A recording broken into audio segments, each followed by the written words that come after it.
লেহেঙ্গাটা পরে কিন্তু দেখতে হবে। ঠিক কথা বলছিস, লেহেঙ্গাটা মা খালা তোমরা কি করতেছো এখানে দাঁড়িয়ে এগুলা? বাবা অসুস্থ দেখে আমি এত দূর থেকে চলে এলাম আর তোমরা এখানে মানে তোমাদের কোনো কাণ্ড জ্ঞান নেই। মাই ডিয়ার লেডি, আমি একদম সুস্থ, তোর চেহারা দেখে একদম ভালো হয়ে গেছি। তোর বাবা সুস্থ হয়ে গেছে। একদম সুস্থ।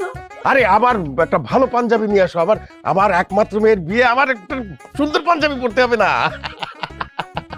ঠিকই বলছো। কার বিয়ে? কেন বিয়ে বাবা? আমি তো তোমাকে বলেছি আমি পড়াশোনা শেষ না করে আমি বিয়ে করব না। ইয়েস, সেটা তোর ইচ্ছা, কিন্তু তোর বাপ বলে তো তারও তো কিছু ইচ্ছা থাকতে পারে। আমি আমার ইচ্ছাটা পূরণ করতে চাচ্ছি।